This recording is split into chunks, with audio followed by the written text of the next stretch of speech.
What if Joffrey Baratheon was fostered at Casterly Rock under Tywin Lannister and came back a different king? Let's explore the depths of it in the video. The training yard at the Red Keep sits below the eastern wall of the castle, and in the summer it bakes. The stone holds the heat from morning until well past noon, and the dust that rises from the packed dirt never quite settles. Robert Baratheon stands at the yard's edge in shirt sleeves, with a cup of wine going warm in his hand, watching his son. This is not something he does often. He prefers the great hall. He prefers the hunt. He prefers the kind of company that does not require him to notice what his heir is doing. Today he notices. Joffrey is 8 years old. He is slim and small for his age, dressed in crimson and gold, as if he is going somewhere important, his hair the bright color of new coin in the sun. He has a practice sword in his right hand. The stable boy across from him is maybe 10 and has no sword at all. The boy is backed against the fence near the water trough, and he is trying very hard not to cry. And Joffrey is saying something to him that Robert cannot quite hear from where he is standing. The tone of it is clear enough. It is the tone of a boy who has found something weaker than himself and intends to enjoy that fact. Joffrey swings. The blunted blade catches the stable boy across the back of the shoulders, and the boy goes down onto the dirt, and Joffrey laughs. It is a bright, satisfied sound. Robert has heard men laugh like that in the aftermath of a battle, standing over enemies who could no longer stand back. He has never liked those men. His son laughs like that. A white-cloaked knight is standing 3 feet behind Robert, watching the yard with the patient, empty expression of a man who has learned to see nothing he is not ordered to see. Robert looks at him for a long moment. The knight does not look back. Robert sets his wine cup down on the nearby ledge and walks inside. He does not speak to Joffrey that day. He has nothing useful to say.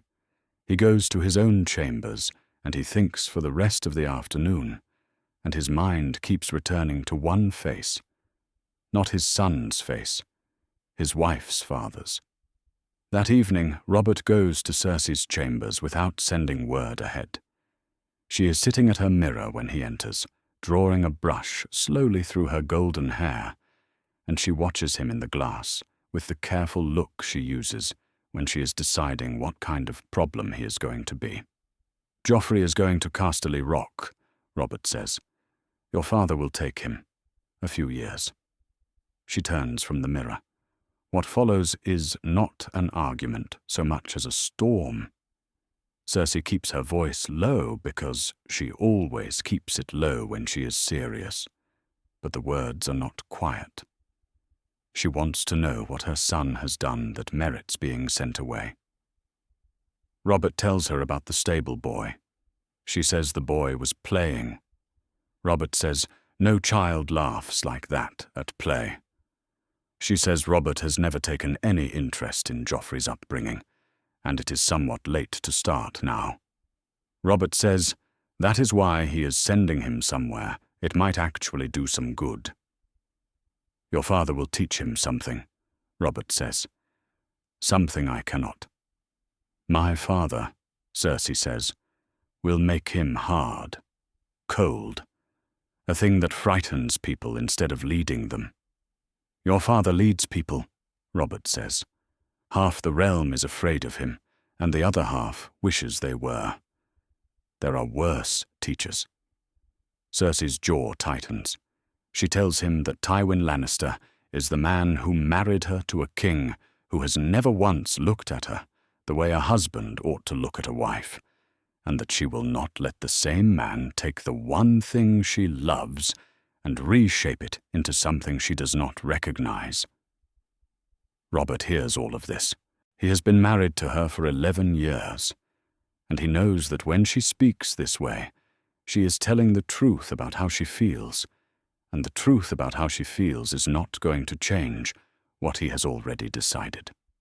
He goes, Robert says. That's an end to it. He leaves. He is better at ending arguments than winning them. The Raven goes west the following morning. Robert writes it himself, which surprises the Maester enough that the old man hesitates a full second before he takes the parchment. The letter is short. Robert tells Tywin he is sending the boy. He says the prince needs things his father cannot provide. He does not ask for this as a favor. He states it as a fact, and he seals it. And he does not think too hard about whether Tywin will agree, because he already knows Tywin will. Meanwhile, in the solar at Casterly Rock, Tywin Lannister reads the Raven twice. He is a tall man, broad through the shoulders, bald on top with gold side whiskers and pale green eyes that carry flecks of something darker. He has the build of a man who was once physically formidable and has kept enough of it to still be worth noticing. He sits in the long light of a western afternoon and holds the parchment and does not move for a time that is longer than the letter requires. He has seen Joffrey at court. He has watched his daughter with the boy. He has watched what she allows, what she smiles at, what she calls love, and what he calls damage being done in the shape of love. The boy is 8 years old and already laughs at pain that is not his own. Left another 10 years with Cersei, he will be something that cannot be undone. The hair is the color of the Lannister sigil. The eyes are a shade of green Tywin knows from looking at his own children in the mirror for 30 years. He has never said aloud what he thinks about whose blood runs in the royal prince, and he will not say it now, but it shapes the way he reads this letter. Robert Baratheon is handing him something. Tywin intends to make use of it. He picks up a quill. He writes 2 words. Send him. Cersei has 3 days between the moment Robert tells her the thing is settled and the morning the escort arrives. She uses all 3 of them. She brings Joffrey to her rooms the first evening and sits with him for a long time. She tells him Casterly Rock is cold. She tells him her father is colder still. She tells him that Tywin Lannister built his name on being the most frightening man in any room he entered, and that he will try to do the same thing to Joffrey, and that Joffrey must not let this happen. She says it several ways across several evenings, with different words each time, trying to find the version that will stick. Joffrey listens. He is 8 years old and golden-haired, and his green eyes follow her the way children follow adults who are speaking in a tone they do not quite understand. He asks her, on the second night, whether he has done something wrong. No, Cersei says. You have done nothing wrong. She holds him. He lets her, because he is 8, and she is his mother, and even a boy who is beginning to think that princes should not need comfort, still needs some things.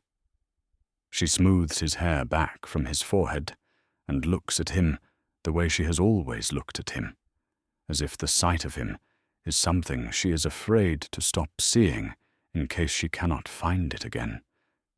She is trying to give him something that will hold against whatever Tywin builds over it. She does not yet know that what she is trying to protect in him is precisely what needs to break. The Lannister escort arrives on a grey morning, 6 riders and a wagon, and a household knight in a surcoat bearing the golden lion on crimson. Robert does not come down to see them off. Cersei comes down and does not speak. Joffrey mounts his horse without asking for help. It takes 3 attempts, because he is 8 and the horse is large.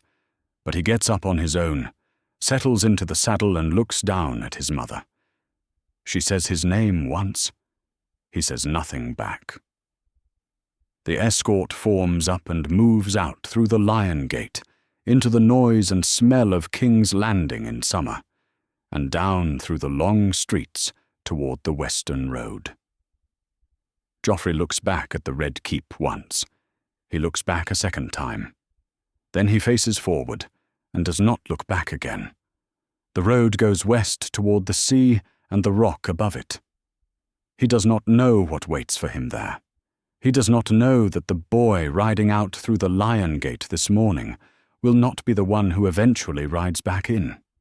He only knows the escort is moving, and his mother is already behind him, and somewhere ahead of him is a man who is going to look at him and see not a prince to be indulged, but a thing to be made.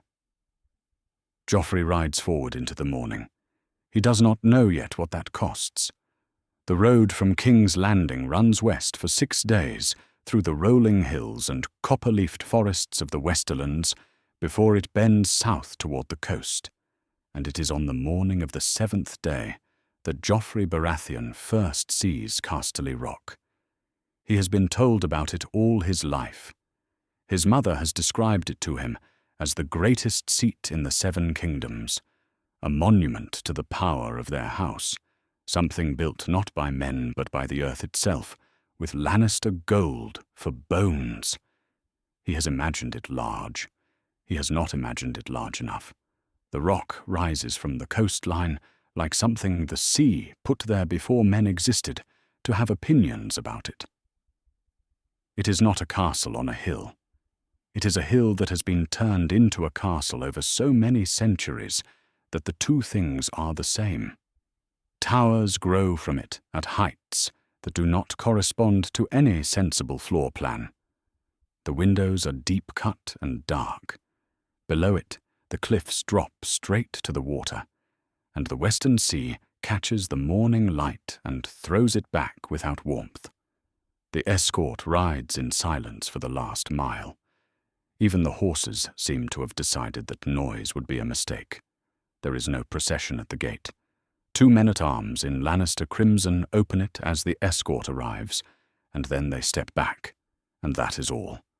No banners lowered, no herald, no one waiting in the outer yard except stable hands who come for the horses.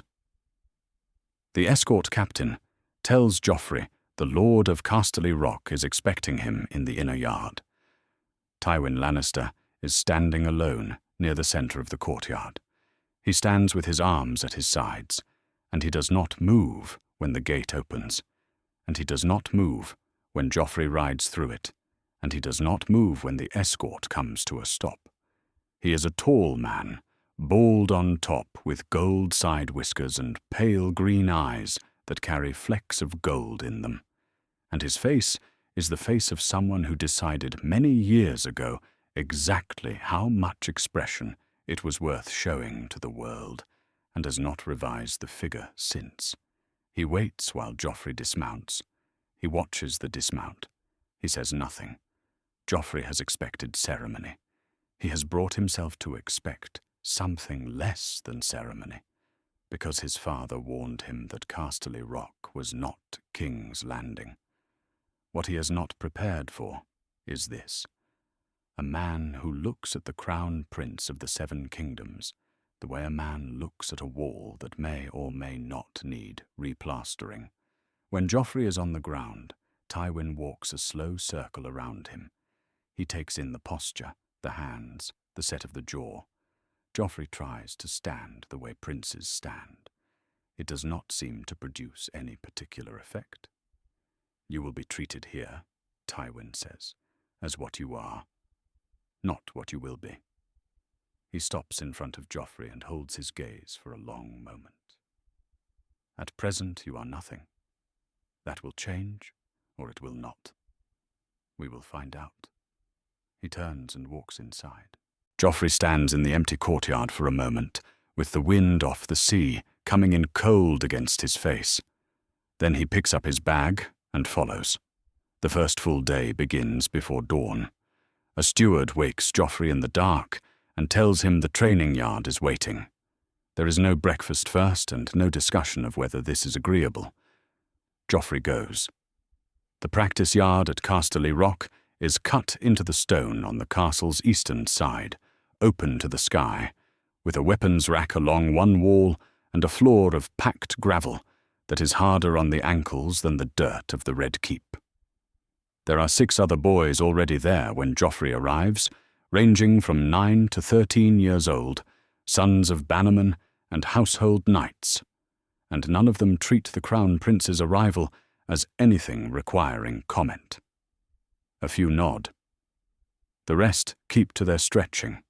The household knight who runs the yard is a grey-haired man with a scar across the left side of his jaw and the careful, unhurried movements of someone who has done this for a long time.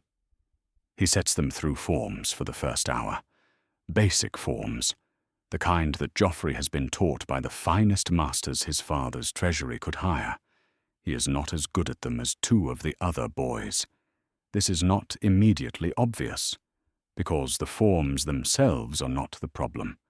He knows the forms. He has performed them in private lessons in the Red Keep since he was 5, and every master there told him he was coming along well. What no master ever told him was that his left shoulder rises on the recovery, or that his weight shifts to the wrong foot when he resets, or that he rushes the low guard in a way that would cost him against any opponent with patience. He has never been told these things because the men in King's Landing were paid to be encouraging. Casterly Rock has different economics. After the 3rd round, Joffrey lowers his sword and looks at the knight directly. "I am the Crown Prince," he says. "I have been trained by masters since I was 5 years old. I think we can move past these foundation exercises." The knight does not raise his voice. He does not change his expression. He looks at Joffrey and says, "Again, my lord." That is all. Just again. Joffrey holds the man's gaze for a long moment. The yard is quiet. The other boys are careful to look at their own swords. After a silence that goes on longer than Joffrey would like, he raises his blade and goes back to the beginning of the form. He does not mention his title again that morning. By the time the session ends, his arms ache, and something worse than that aches too. He is sitting on the stone steps near the yard's exit, still in practice clothes, and doing nothing in particular except thinking about how much he dislikes this, when he notices someone standing a few feet away. Tyrion Lannister is perhaps 21 years old, and he is a dwarf, blonde-haired and broad across the shoulders in a way that does not quite compensate for his height, with a large head and mismatched eyes, one green and one so dark it looks black in certain light. He is carrying a wineskin. He is looking at Joffrey with something that is almost amusement and almost sympathy, and is accurately both. "You held the form on the left side for 6 counts longer than you needed to," Tyrion says. "On the last round, that was better." Joffrey looks at him. "No one told me what I was doing wrong." "No." Tyrion sits on the step, not beside Joffrey exactly, but close enough. "No one tells anyone here what they're doing wrong. You're supposed to watch yourself and find it. The idea is that a correction you find yourself is worth 10 a teacher gives you." He pauses. "Whether or not that is true depends on how long you're willing to be wrong. It's a terrible way to teach," Joffrey says. Tyrion considers this with what appears to be genuine fairness. "It is the only way my father teaches anything," he says. "He assumes that if you cannot figure out your own errors, the correction would be wasted on you. He is not wrong about that, as a general rule." He hands Joffrey the wineskin. Joffrey looks at it. He takes it, drinks, hands it back. "Why are you telling me this?" Tyrion stands and adjusts his cuffs. He glances down at the boy on the steps, and there is something in the look that is not quite kindness, and not quite its opposite, more like the expression of a man who recognizes something without wanting to claim it. "I live here too," he says simply. "Sleep well. He'll have you back in the yard at dawn." He walks back toward the castle. On a landing above the courtyard, just visible behind a high window, a still figure watches Tyrion until he is gone. Then the window is empty. That night, Joffrey sits at the desk in his room and writes to his mother. The room is stone, and the window faces the dark sea, and it is colder here than it ever gets in King's Landing, and none of this is what the letter says. The letter says he is well. The letter says training has begun and the rock is fine. He writes it 3 times before he finds a version he is willing to send, and the version he sends says almost nothing real. He seals it and leaves it for the raven in the morning and lies down in the heavy blankets of a Lannister bed and stares at the ceiling for a while before he sleeps. Cersei reads it 4 days later in her own rooms at the Red Keep. She reads it once, and then she reads it again, and then she puts it down and sits still. She knows what this letter is not saying. She has read her son's writing for years, and she knows the shape of a controlled sentence. He is 8 years old, and already he is editing himself, which means he has learned in 3 days that there are things it would not be useful to admit. She does not know whether to be alarmed by this or proud of it. She writes to Tywin that evening. The letter is long and precise, and very clear about what she expects. She is satisfied with it when she seals it. Tywin's reply arrives 9 days later. 4 words. He is my grandson. In the months that follow, Casterly Rock makes itself known, the way a great house always makes itself known to those who live inside it. Not through ceremony or proclamation, but through the 10,000 small details of how it actually operates. The days at the Rock have a shape. The yard before breakfast, breakfast taken with the household while reports are read. Then the receiving chamber, where Tywin Lannister conducts the business of the Westerlands from a high-backed chair with the kind of deliberate economy of movement that Joffrey has come to recognize as a specific choice. Every gesture considered, nothing wasted, nothing performed. For the first month, Joffrey sits at the secondary table and watches. He is not asked to participate. He is not acknowledged. He watches Tywin receive a steward from the road, south, reporting that a bridge has rotted through and requires replacement. Tywin asks 3 questions: the timber supply in the nearest holding, the length of the detour via the northern road, and the steward's estimate of cart traffic per week. The steward answers all 3. Tywin tells him to have the work begun by the first thaw and dismisses him. The whole exchange takes less than 4 minutes. Afterward, when the chamber is empty, Tywin turns to Joffrey. "What did that man want?" he asks. "Permission to repair the bridge," Joffrey says. What did that man need? Joffrey thinks. To know whether he would be blamed if the road backed up while the work was being done. "Yes," Tywin says. That is the entire lesson for the day. Joffrey has started writing things down. By the 2nd year, he is no longer sitting at the secondary table. He sits at the main one, and Tywin sometimes addresses questions to him directly, in front of stewards and Meister's scribes, which is a different kind of lesson from the watching. The stewards do not know what to make of a boy of 9 or 10 who understands what they need before they have finished explaining what they want. Most of them leave the receiving chamber looking slightly unsettled. Tywin has not said this is the intended effect. He does not need to say it. The mines come up in the 2nd autumn. Joffrey has been given 6 years of quarterly accounts and told to find something interesting. Most of the accounts are not interesting.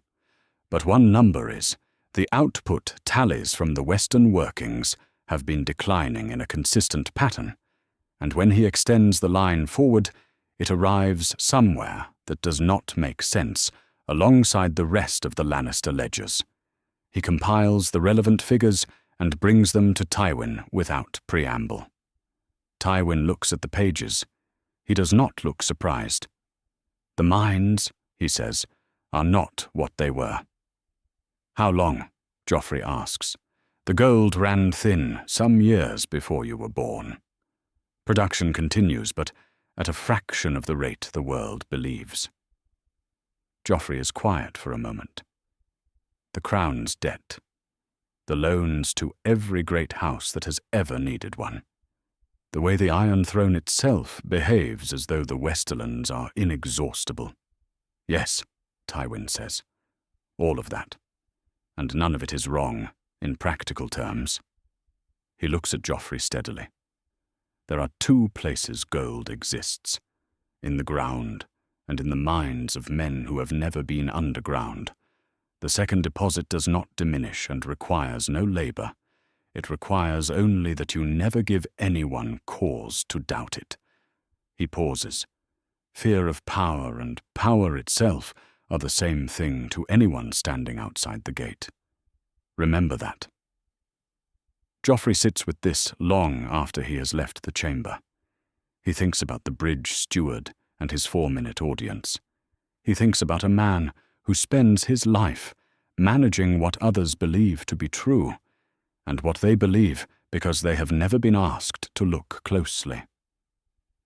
He begins to understand that his grandfather's power is not simply the power of what Lannister gold can buy. It is the power of what people assume Lannister gold can buy, which is a different and considerably larger number. Late in the second winter, a musician in the great hall begins a familiar melody and stops himself almost immediately, moving to something else. The first 4 bars are enough. Joffrey hears the shape of the tune and cannot place it. He asks Tywin about it that evening. "The Rains of Castamere," Tywin says. "You know the melody." "I know those 4 bars. I do not know the full story." Tywin sets down his wine. He tells Joffrey about House Rain of Castamere, the way he tells Joffrey about everything that matters, which is as a thing that happened and had reasons and had consequences, and the consequences are the actual lesson. House Rayner had been wealthy and powerful, and had been, for a time, the second family in the Westerlands. Lord Rain had extended that power carefully over years, taking on debts that were really claims and making arrangements that were really demands, until he found himself speaking to the Lord of Casterly Rock as if they were equals. He was not entirely wrong to think himself formidable, Tywin says. He was good at it. The accumulation was real. "What did you do?" Joffrey asks. "I called everything at once," Tywin says. "Every debt, every obligation, all of it, at the same moment, before he could consolidate. The Rains went to war. They lost. You destroyed them entirely," Joffrey says. "Not simply defeated. The whole house, every member. Yes. Why not take their gold and let them survive as an example? Other lords would have seen what defiance costs." Tywin picks up his wine. He looks at it for a moment before he speaks. "An example only requires that others believe you capable of it. A defeat leaves a man alive who can rebuild, who can wait, who can remember. A punishment that does not end the threat must eventually be repeated. A punishment that ends the threat entirely doesn't need repetition." He sets the cup down. "The Westerlands have been quiet for 30 years, not because other houses fear what I might do, because they know with absolute certainty what I have done." Joffrey thinks, without meaning to, about a practice yard in King's Landing, about a stable boy in the dirt and the sound of his own laughter. He thinks about the thing he reached for, because there was nothing else available to him, and how different that is from what Tywin is describing. "A Lannister always pays his debts," he says. "In every direction," Tywin says. "That is the whole of it." Cersei arrives in the second spring with a large retinue and 3 days' notice. The letter communicating her arrival does not ask permission. The tone of it tries very hard not to seem as though it should. Tywin sends a reply that says she is welcome. She finds Joffrey in the afternoon yard on the first day, before he knows she is there. He is running footwork patterns with 2 other boys his age, focused on something specific in his own movement, correcting and repeating with the patience of someone who has been made to understand that the flaw in a movement can only be fixed by the person making it. She watches from the upper walkway. He is 10 years old. His hair is still the bright gold it has always been, and his eyes are still the shade of green she knows, and she recognizes her son in all of this. What she doesn't recognize is the way he holds himself. The straightness of the back is not unfamiliar. The quality of attention is. He is watching himself the way she has watched Tywin watch men. Not to see what they do, but to see where they give themselves away. He corrects something in his footwork, repeats it, corrects it again, and the focus in his face is entirely inward, entirely precise, and entirely foreign to the boy who left her 2 years ago. He looks at this moment not like Robert's son. She knows whose son he looks like, and she turns from the walkway before the feeling can settle into something she has to examine directly. That evening she tries to arrange time alone with Joffrey and finds that every hour of the visit has been structured to include at least 1 other presence. She and Tywin do not discuss this.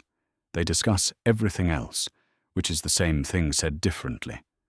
When she leaves on the 3rd morning, Joffrey sees her off in the outer yard. He is present. He is attentive. He thanks her for the visit and means it in the way that someone means a thing they have been taught to mean. She rides out through the gate and does not look back at the rock. Tyrion comes and goes from Casterly Rock the way he has always come and gone, on his own schedule and for his own purposes, which Tywin regards with the carefully controlled irritation of a man who has accepted that some arrangements cannot be changed and has decided that irritation is the appropriate response. He is at the rock for 2 weeks in the first autumn and 3 weeks in the spring of the 2nd year, and across those visits he and Joffrey develop a habit that begins in the library and does not move from it. Tyrion knows the histories of the 7 kingdoms well beyond what duty requires, in the way that a man who is not permitted to take seriously the things he is actually good at becomes serious about reading instead. When Joffrey is working through a campaign or a succession dispute, Tyrion will sit across from him and comment, and his comments are never about what the text says. They are about what the man who wrote the text wanted the reader to conclude, and what the distance between those 2 things reveals about power. History teaches you what men decided to do, Tyrion tells him one afternoon. What it does not teach is what those men were afraid of when they decided it. The fear is the actual lesson. Most people miss it. My grandfather teaches through silence, Joffrey says. He makes you find the error yourself. He does, Tyrion says. And he is right that what you discover yourself, you carry longer. The method's weakness is that it does not distinguish between finding the truth and finding a convincing mistake with equal confidence. He taps the spine of the history. Read more than one account of anything that matters. The truth is not in any single version. It lives in what all the versions agree to leave out. He goes back to his own book. Joffrey looks at the page in front of him and then starts it again from the beginning, slower, looking for the silence. Tywin is in the doorway of the library for a moment that afternoon, long enough to see where his son is sitting and who is opposite him. Then he turns and goes back to the receiving chamber. He says nothing about it.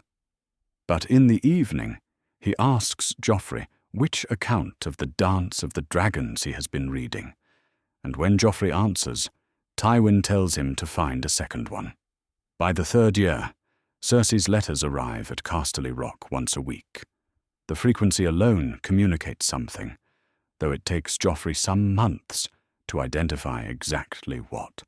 She began with letters every few weeks, formal and measured, the kind of correspondence a queen sends when she is maintaining a relationship.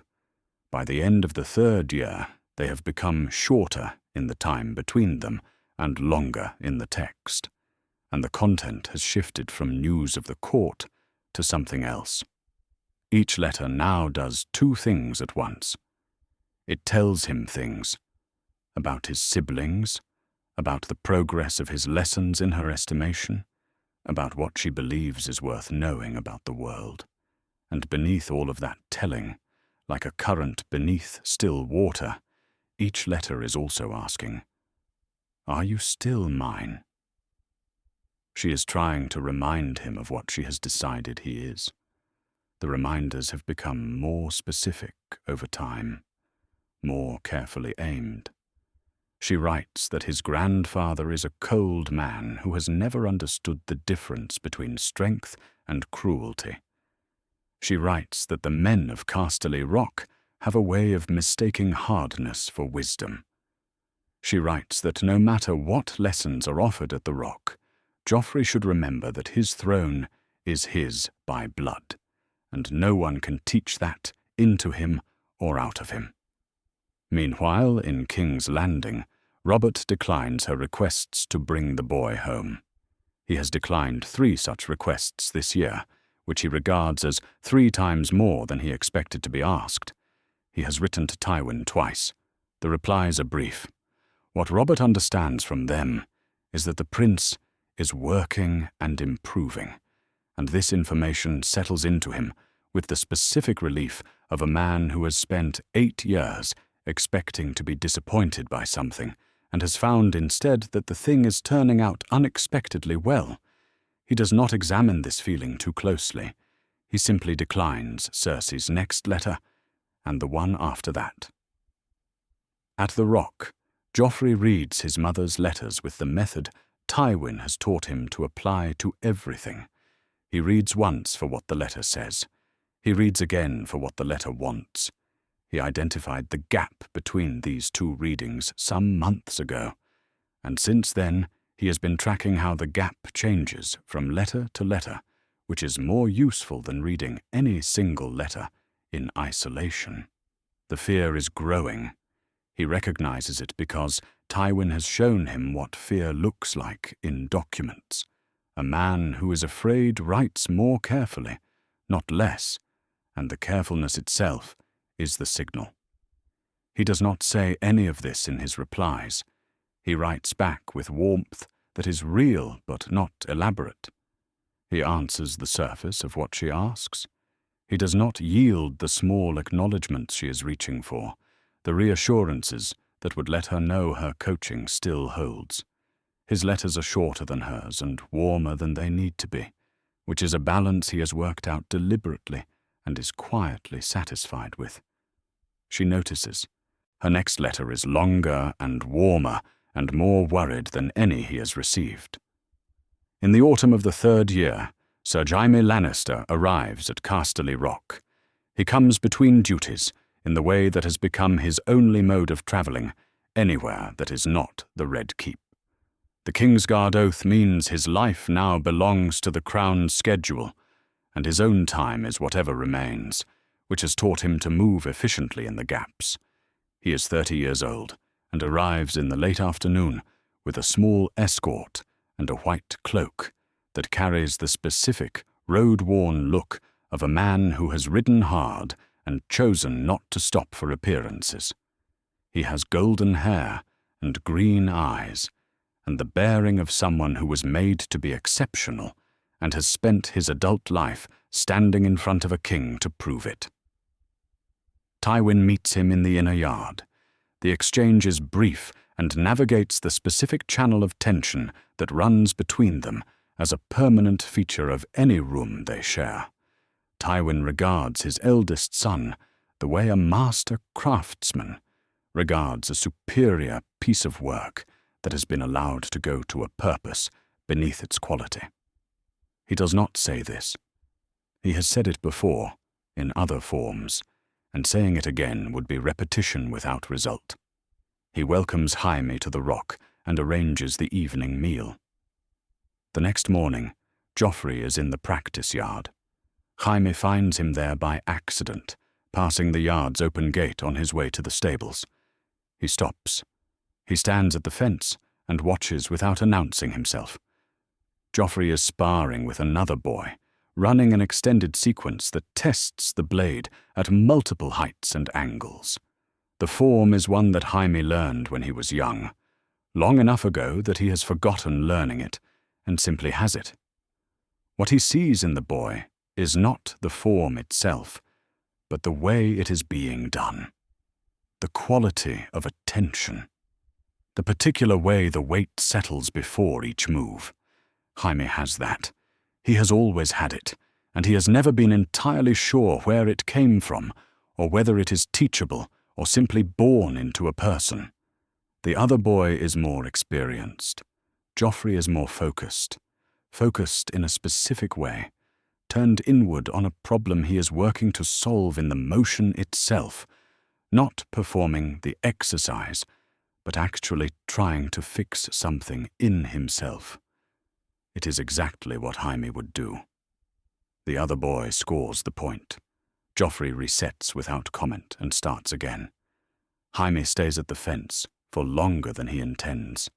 He is looking at gold hair and green eyes and the jaw of someone concentrating, and he is filing these details in the specific place in his mind where he keeps things he has decided not to examine. He has kept things there for 11 years. He is better at it than he used to be. Joffrey notices him eventually and stops. He looks at his uncle. That is all Joffrey has been told, and all he knows, and Jaime has developed a practice of not examining what it costs to have only that between them. Joffrey looks at him with green eyes and waits. Your shoulder, Jaime says, on the recovery. You know about it. Joffrey looks at him evenly. For more than a year, he says, and it still drops. It drops when I am not thinking about it, Joffrey says. I am working on making the correction while I am thinking about other things. Jaime is quiet for a moment. He looks at the boy. That is the actual work, he says. That is all of it in the end. He moves on to the stables. That evening in Tywin's Solar, they discuss Joffrey's progress in the specific way that Jaime and Tywin discuss most things, which is to cover everything relevant and almost nothing personal. Tywin says the boy is nearly ready. Jaime asks what the marker is. When he can enter a room without revealing what he needs, Tywin says. He can nearly do this now. Jaime thinks about a practice yard and a boy resetting after a loss with no complaint, working at a private floor with the patience of someone who understands that the fix is a long and interior work. He thinks about this with care and then puts it down. Good, Jaime says. He is gone from the rock within the week. By the following spring, the ravens from King's Landing arrive with a different weight. Jon Arryn, who has served Robert as hand for the length of his reign, is unwell. The first raven says he is confined to his chambers. The second says his condition is not improving. The third does not name what the condition is, which Tywin reads as more significant than either of the others. He sits with each raven a long time before setting it down and says nothing to Joffrey about any of them. What he does instead is change the pace of the preparation. The work in the receiving chamber becomes more demanding. The time given to assess each petition is reduced. The bannermen who come to the rock find the crown prince at the main table and leave with the faint unease of men who have said something and are not entirely sure what they gave away. Tywin watches each of these meetings with an attention that is almost scientific.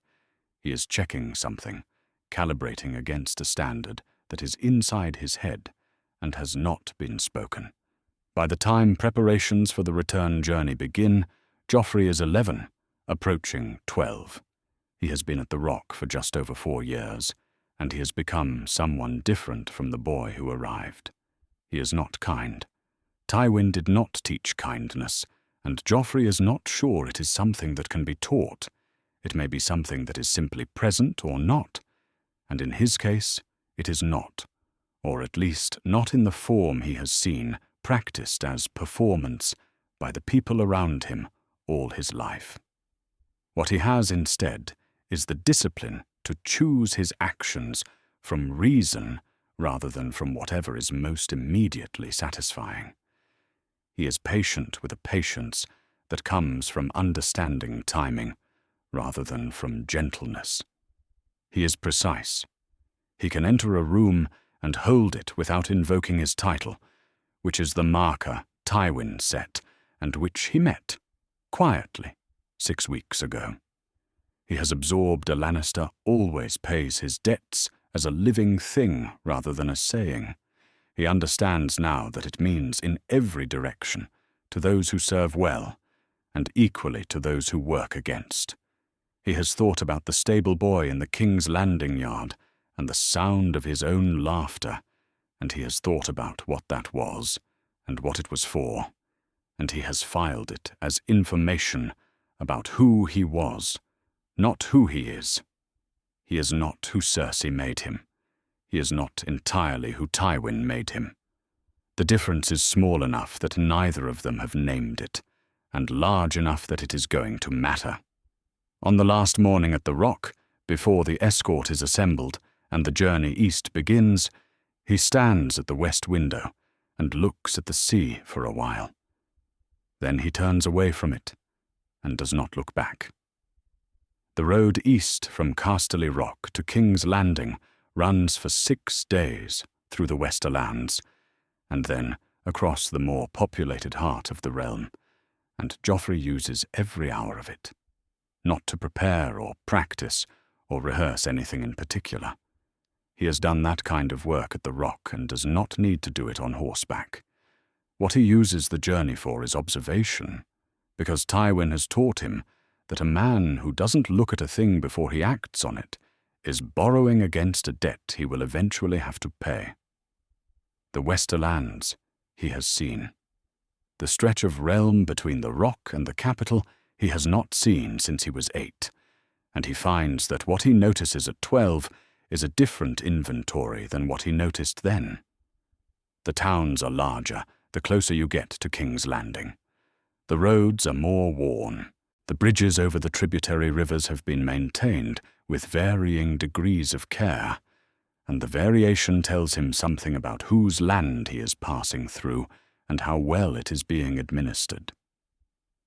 He files this. He watches the faces of the small folk who stand aside as the escort passes. Not deferential exactly. More the specific expression of people who have learned to wait for official parties to go by and then get back to work. He has seen that expression at the Rock as well. He thinks about what it would take to change it. On the 6th morning, King's Landing rises from the bay, like something assembled from ambition and crowding. It is vast. The Red Keep sits above everything else on Aegon's high hill, catching the early light, its towers red against the sky, and below it, the city spreads down to the water in a tangle of streets and buildings and smoke that has the quality of something alive and indifferent to its own disorder. Joffrey has known this city all his life, and he is seeing it for the first time. The escort rides in through the gate and into the noise and smell of it. He does not react to the smell. He notes it and notes what it indicates about the city's infrastructure and rides on. Robert is in the great hall.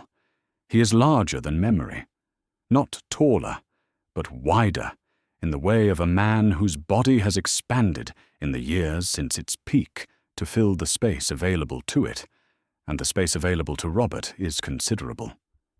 He is seated in the high chair with a cup of wine and his black beard and a court arranged at careful intervals around him, and when Joffrey is announced and walks the length of the hall, Robert watches with the particular stillness of a man who is trying to decide what he is seeing.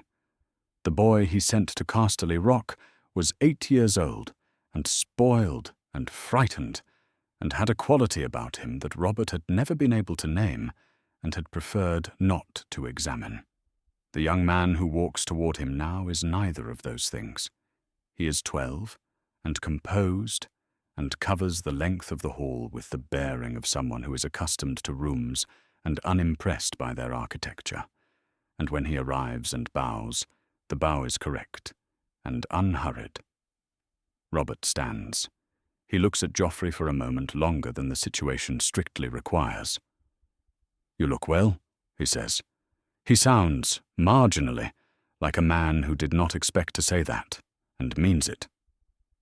"Your Grace," Joffrey says. Robert looks at him one more time, as if checking something. Then he puts his hand on Joffrey's shoulder briefly, and tells his steward to see to the heir's rooms, and that is everything Robert has to offer, which turns out to be more than Joffrey expected. Cersei does not wait for an invitation. She arrives at Joffrey's rooms while the servants are still unpacking his belongings, and she does not knock. She enters and stops inside the doorway and looks at him, and there is a pause between entering and moving toward him that is the length of time it takes her to look at what is actually there and not what she was expecting to find. The gold hair is the same, the green eyes are the same. He is taller and leaner, and the hands have calluses. She was not thinking about when she thought about this moment, and the face she can read as well as any face she has ever known is presenting her with a version of it that she has not seen before. She goes to him and holds him, and the embrace is real, and when she lets go, she looks at his face, and he looks at hers, and what she sees is him looking at her, the way her father looks at men in the receiving chamber when they haven't quite finished saying what they need. She asks him if the journey was long. He says it was fine.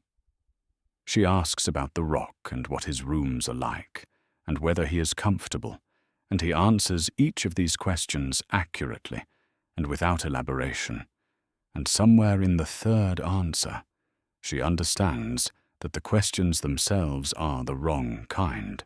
She has been asking the questions you ask a boy, and he is answering them as someone who has stopped being a boy, and the gap between these two things is the whole length of 4 years. "I am glad you are home," she says, because she is, because whatever else has happened, that much is true. "Thank you," he says. "It is good to be back." She says good night and leaves, and in the corridor she stands still for a moment before she walks on. From the far end of the great hall during the welcoming meal, Tyrion watches. He is standing with a cup near one of the side pillars in the position he habitually takes in large rooms, which is somewhere off-center, where he can see most of what is happening without being the most obvious thing in his own vicinity. He has been at the Rock twice during the fostering years, and he knows what Joffrey is. What he is watching tonight is what Joffrey does with what he is, which is a different question. He watches Joffrey receive the lords of the small council one by one as they are presented, and he watches the specific quality of attention Joffrey gives each one. Not the attention of a boy receiving deference, the attention of a man taking inventory. Tyrion recognizes it. It is Tywin's method applied to a face that is not Tywin's face, which is a combination he has never seen before and finds difficult to look away from. He watches Cersei watching Joffrey and understands without pleasure what she is feeling. He knows that feeling. He has felt something adjacent to it his whole life, which is the experience of watching Tywin's attention go somewhere it was not going to come back from. For Cersei it was 4 years ago. He does not gloat. It would be the same thing as gloating at his own reflection. He finishes his wine and asks for more. Jon Arryn dies within the moon's turn. The official word reaches the capital on a grey morning, and Robert receives it in his chambers with Joffrey present, which is an accident of timing that Joffrey does not know is an accident. The hand of the king is dead. Robert has been king for 15 years, and Jon Arryn has been his hand for all of them, and Robert has not genuinely thought about what the realm would look like without him, because it has always seemed easier not to. Now it looks like this, a small council room where no one wants to make the first suggestion, and Robert is staring at his cup. "Who will you ask?" Joffrey says. Robert looks at him as if he has forgotten there is someone else in the room. He says he has been considering Eddard Stark. Joffrey says nothing to this. It is not his place to say anything, and Tywin has taught him that the silence before a decision is more valuable than the noise after it. Robert rides north within the fortnight.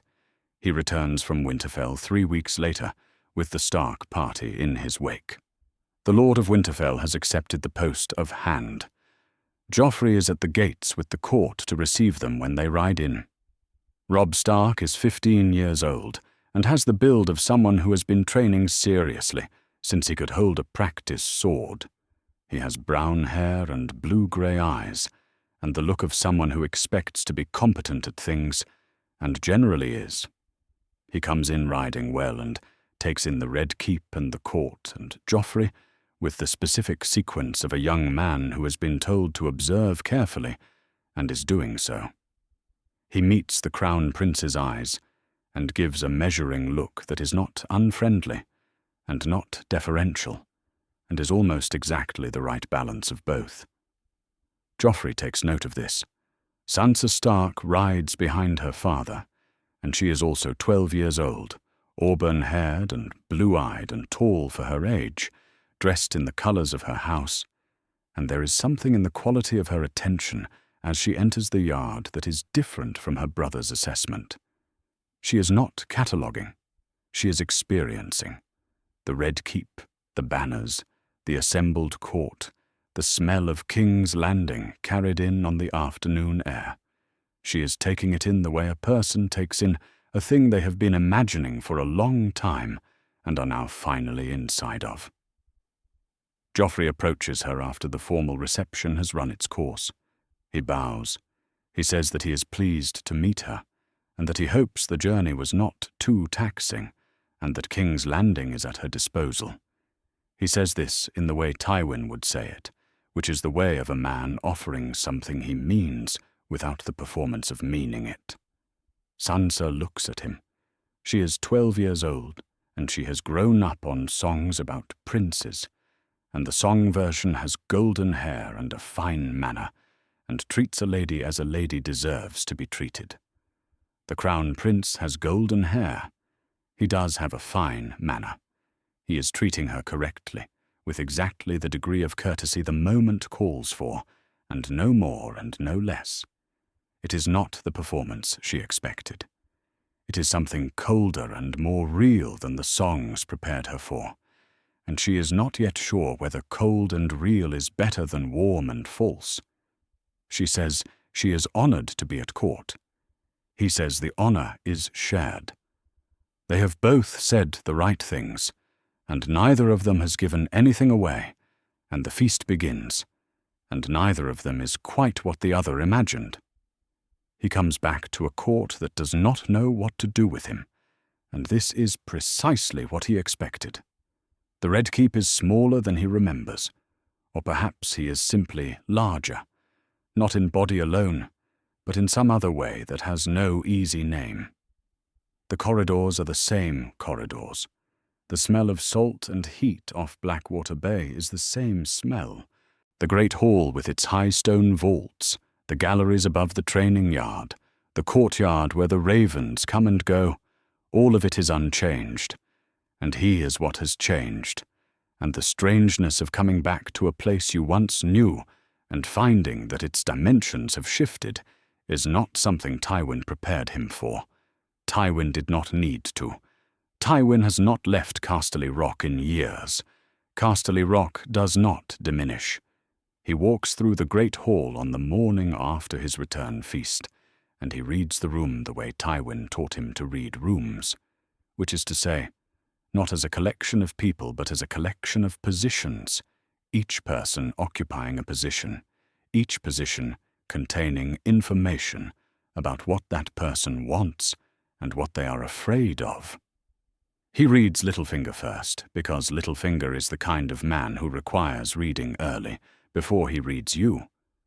Lord Baelish stands near the far door speaking to a steward about something that appears to concern grain shipments, and probably doesn't concern grain shipments at all, and he smiles when he catches Joffrey's eye, and the smile is the practiced smile of a Maun who has been performing warmth so long he has perhaps forgotten that it is a performance.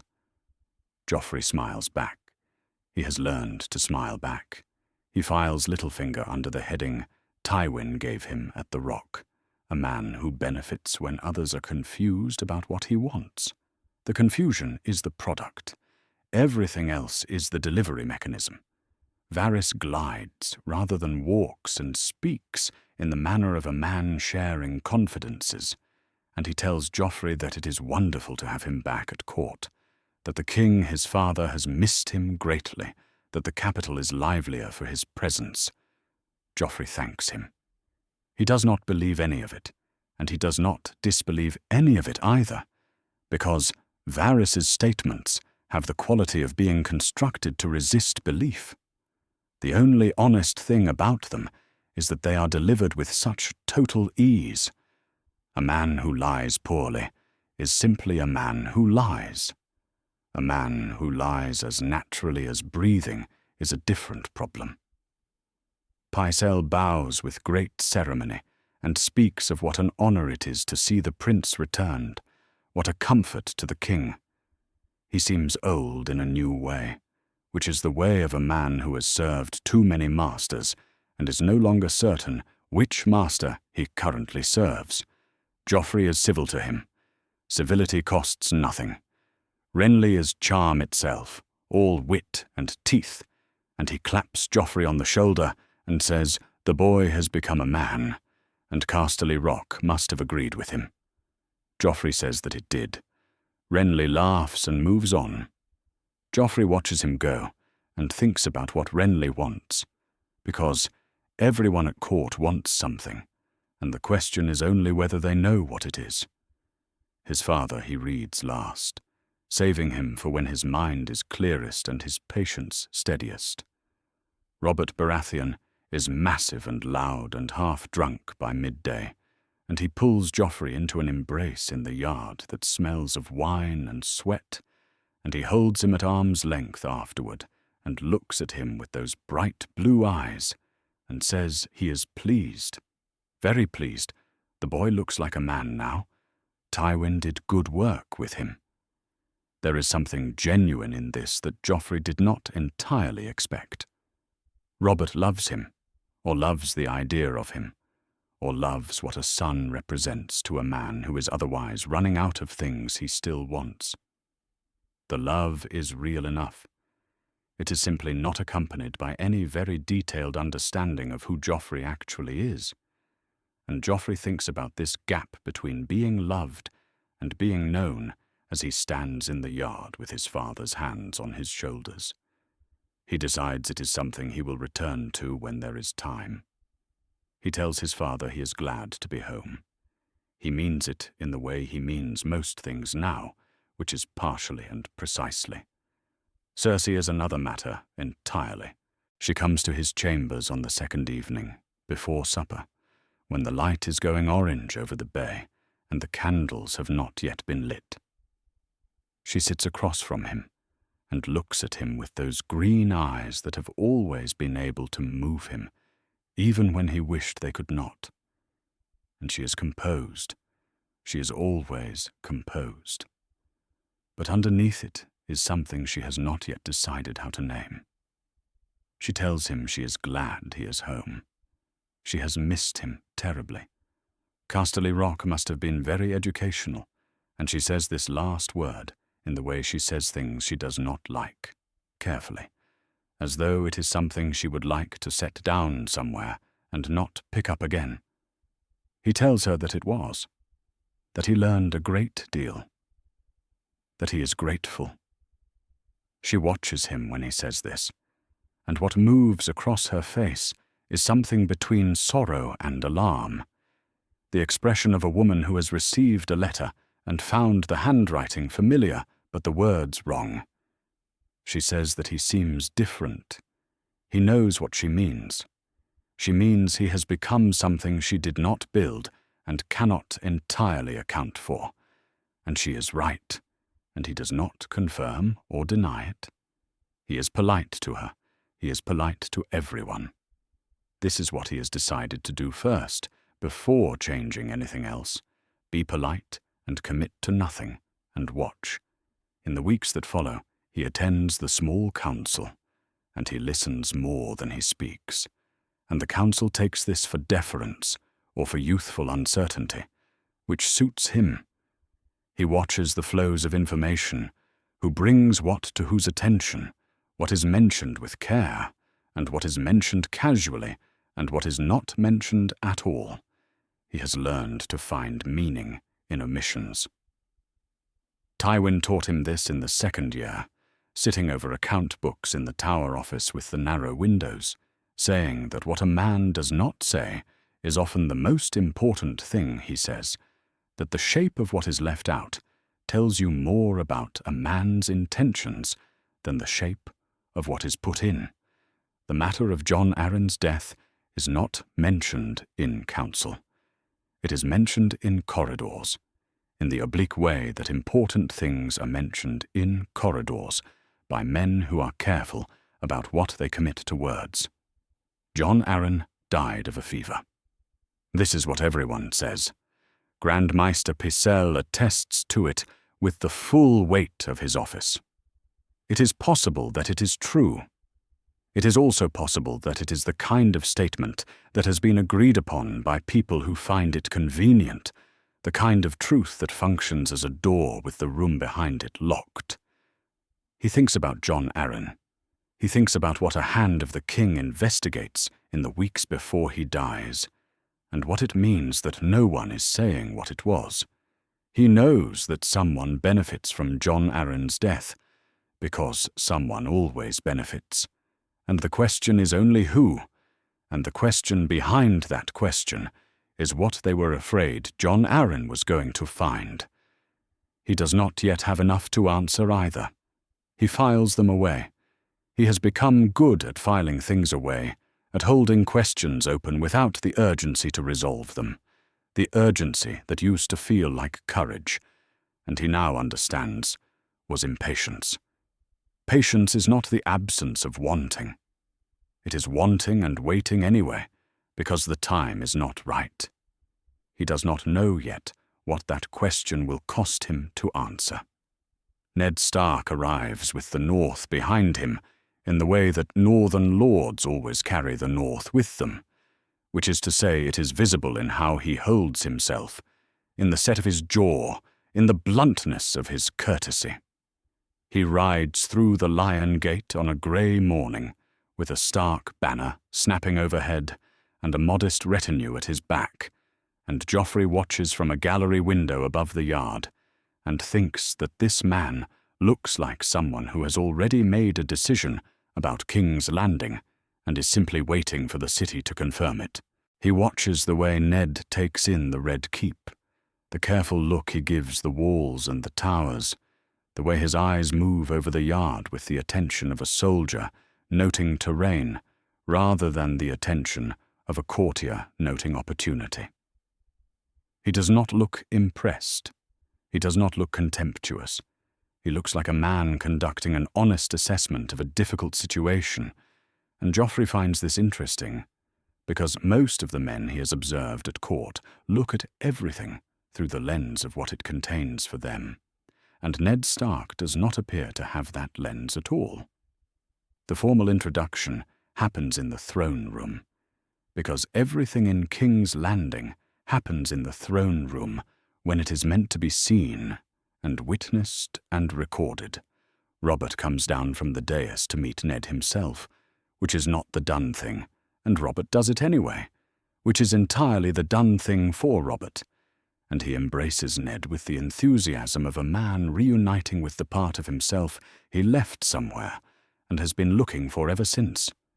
They speak together for a moment, in the way of old friends who have been many years apart, and are still deciding whether the friendship survived the years or only the memory of it.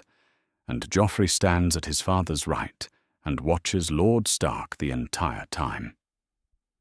Ned Stark is not what the other men in this room are. This is what strikes him first and most plainly. Littlefinger performs openness while practicing concealment. Varys performs harmlessness while being something other than harmless. Pycelle performs wisdom while serving whoever currently benefits most. The lords along the walls perform loyalty or indifference, depending on what they have calculated is most useful. Ned Stark performs nothing. He simply is what he is. And what he is a man who believes that honesty is a kind of armor. And Joffrey, who has spent 3 years being taught by Tywin that honesty is a kind of exposure, finds this belief genuinely strange and genuinely worth examining. When Ned turns from Robert and looks at him, the greeting is correct and nothing more. He says that the prince has grown. He says that he is honored to serve the crown. He says these things in the manner of a man who decided in advance that he would be courteous regardless of what he found, and he means them in the way you mean things you have decided to mean, which is by act of will rather than by inclination. Joffrey says that the honor is shared. He says that his father has spoken of Lord Stark with great affection, and that the hand's reputation in matters of justice has reached even to Casterly Rock. He says that he hopes Lord Stark will find his work here worthwhile, and he means this more sincerely than Ned Stark is likely to believe, because a man who investigates honestly is useful to him at the moment, for reasons that are not yet fully formed, but are forming. They look at each other across the stone floor of the throne room, and they each take the other's measure, and neither of them gives much away. And Joffrey thinks that this man is going to find something, and that the finding is going to be expensive for everyone, and that the question is what happens next. In the days that follow, Ned settles into the Tower of the Hand, and he begins working, which means he begins asking questions. He asks about Jon Arryn. He asks with the directness of a man who has not learned to be subtle about his investigation, and perhaps does not believe he should be, because there is a kind of integrity in open investigation, a statement that the truth is not something to be approached sideways. He asks the stewards and the maesters and the household knights. He asks in the corridors and the yards. Everyone knows he is asking, which means everyone knows he is investigating, and Joffrey watches to see who changes their behavior in response to being watched. Littlefinger becomes more helpful. This is the thing Joffrey notices most and files deepest, the way you file the thing that does not quite fit. Lord Baelish becomes more available, more forthcoming, more eager to assist Lord Stark with whatever he needs, to open doors and make introductions, and suggest avenues of inquiry. He is the first among the council to offer assistance, and the most thorough. Joffrey, who has been taught to ask who benefits from appearing helpful, thinks about this for a long time, and does not arrive at a conclusion that satisfies him, but he arrives at a direction. He thinks about what Jon Arryn was investigating in his final weeks. He thinks about who would have wanted that investigation stopped, and who would benefit from a new investigation that they controlled the shape of. He does not yet have enough pieces to build a complete picture. But the shape of the picture is beginning to be visible to him, the way shapes become visible in fog before the fog clears, not clear but present, not resolved but real. He goes to the Tower of the Hand one morning without announcement, simply appearing in the outer room and asking the guard whether Lord Stark has a moment. Ned is already at his table, which Joffrey has come to understand is where Ned always is in the mornings, because Ned Stark is the kind of man who rises before the household and works in the quiet hours before the day begins.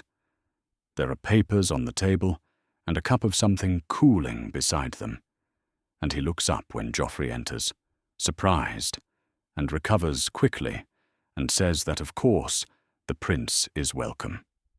Joffrey sits without being invited, because he has learned that the small act of sitting without invitation communicates something useful, which is not arrogance exactly, but presence, the claim of belonging to a room.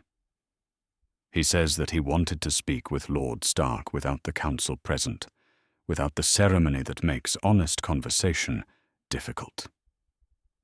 Ned looks at him with those grey eyes that are steady and do not perform steadiness. He says he is listening. They speak about the city first, because the city is safe ground, because commenting on King's Landing costs neither of them anything. Ned says that the capital is loud and close-aired, and full of people moving quickly for reasons that are not plainly visible, and he says this not as a complaint, but as an observation from a man who prefers things to be visible. Joffrey says that it takes time to learn to read a city, that King's Landing is legible once you understand what it is built on, which is not stone but calculation. Ned considers this and says that Winterfell is simpler. Joffrey says that it is, and he means no insult by it, and Ned accepts none. He asks Ned, carefully, what the Hand knows about Jon Arryn's final weeks, what he was looking into, what he found. He asks it as a man asking a question he already partly knows the answer to and wants to understand better. Ned is quiet for a moment. He is deciding how much to say and to whom, and Joffrey watches the decision happen in the slight stillness of the man's face. Then Ned says that Jon Arryn was looking into something before he died, that he does not yet know what, that he is trying to find out. He says that the Maester's account of the illness raises questions he cannot yet resolve. He says this carefully, in the manner of a man who is sharing what he believes he should share, and no more. Joffrey says that he has had similar questions. He says the death of a hand is not a small matter, and that he would like to understand it. He says that he suspects Lord Stark, and he may be curious about the same things. He says that if Lord Stark finds anything, he would value knowing what it is.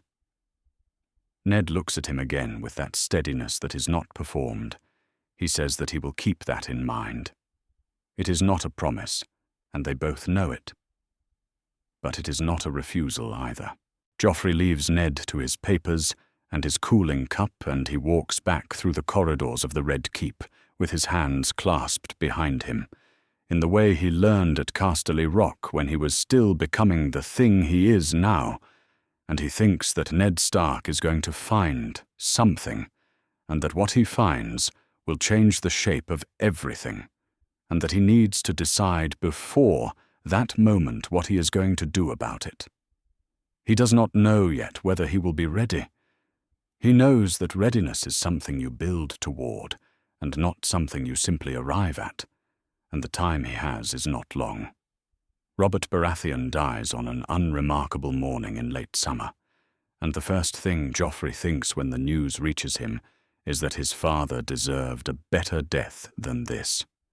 He is in the Red Keep when the messenger arrives, working through correspondence with his secretary in the small office off the Great Hall, a room he has claimed as his own in the week since his return, because it has good light and sits away from the corridors where people pass and linger and want things from him.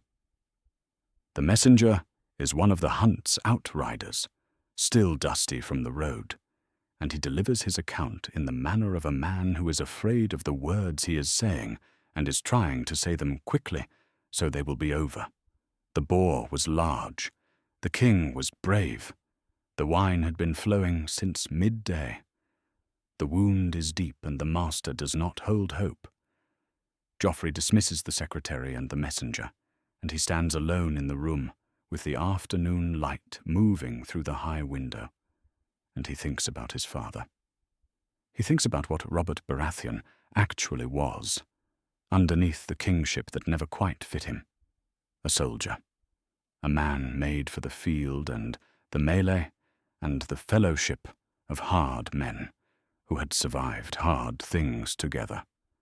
A man who won a realm and then found that winning it was the only part he was suited for, that the having of it was a different task entirely, one he was not built for and did not much want to learn. He thinks about the embrace in the yard that smelled of wine and sweat.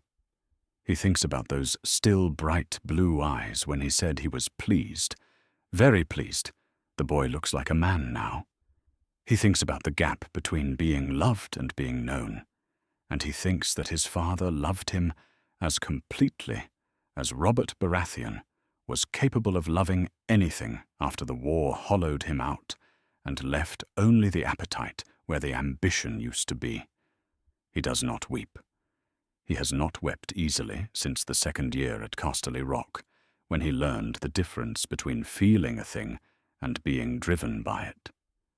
But there is something in him that acknowledges what this is, that marks it, that understands the absence of a father is a different kind of absence than the absence of a king, and that both of those things are happening at once, and he will need to hold both of them.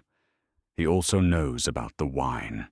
He has known for some time, in the way you know things you were not directly told, but that become visible when you look at the right things with the right attention. Cersei has been very careful about the king's hunting wine. She has been careful about who prepares it, and who carries it, and how much of it goes with the party when Robert rides out. He noticed this 3 weeks ago. He filed it. He has been thinking about what it means, and he has arrived at a conclusion that he has not allowed himself to fully name, because naming it changes what it is, fixes it, makes it a thing he has to act on, and he was not ready to act on it. He is still not ready. But Robert is dying in a hunting camp 2 hours north of the city, and the question of the wine will outlast the question of what to do with it today. And today there are other things. He goes to his father.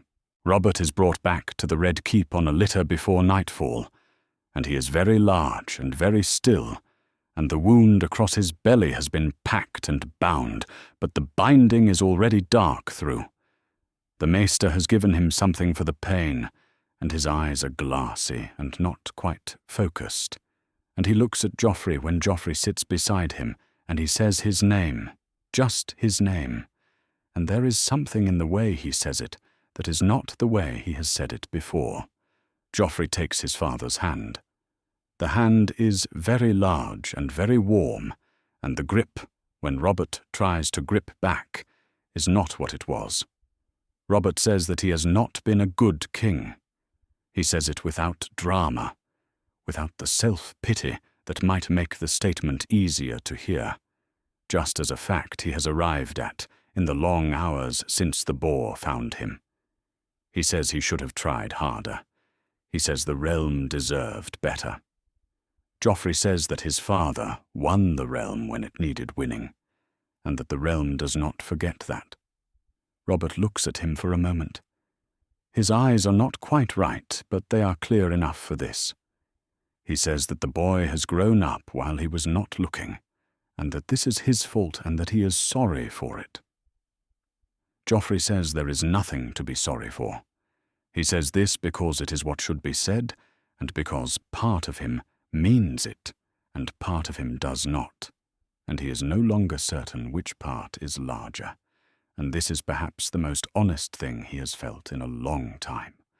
Robert dies 2 hours before dawn, which is a quiet hour for a man who was almost never quiet. Joffrey is in the room when it happens. He sits for a while afterward in the dark before he calls for anyone. The preparations take 2 days. The city is told. Ravens fly to the great lords. The funeral rites are conducted with the full gravity that a king's death requires, and Joffrey moves through all of it with the careful attention he has been learning to give to things that require care, which is everything now, which will be everything from here. The coronation happens at the end of the 2nd day. The crown is placed on his head in the great hall, with the words that have been said over Baratheon kings and Targaryen kings, and all the kings who came before them, and he feels the physical weight of it, the cold of the gold against his hair. He expected the weight. Tywin told him once that a man who is surprised by the weight of a crown was not paying enough attention in the years before it was placed on him, and he has been paying attention. But what he did not expect is the particular quality of the weight, which is not the weight of a burden exactly, not the weight of something imposed, but the weight of something that was always going to be there, and is now simply in its place. Recognition is the closest word he has for it. The way a key feels when it turns in the right lock. He is 17 years old. He is standing in the great hall of the Red Keep, and the lords of the realm are bending their knees, and he is looking out at their bowed heads, and he is thinking that he has been preparing for this his entire life in ways both intended and not, and that the preparation was real, and that the thing he was preparing for is now also real, and these 2 facts are meeting in him in a way that is neither triumph nor dread, but something more complicated and more serious than either. Cersei stands to his left. Her eyes are bright with grief and something else underneath it, something she perhaps calls pride, but which Joffrey knows is the satisfaction of a plan arrived at, even a plan whose cost was higher than she expected. He knows this, and he does not look at her for long. He receives the lords afterward, grave and correct, saying what should be said about the loss of his father and meaning it in the way he means most things, which is partially and precisely. He announces no policy. He makes no sweeping declarations. He thanks the council for their service and says he intends to rely on their wisdom. And Littlefinger smiles with great warmth, and Varys smiles with great softness, and Pycelle nods with great solemnity, and Joffrey marks all 3 of these things and sets them aside for later. He does not mention Jon Arryn. He does not mention the investigation. He does not mention the wine. There will be time for all of it.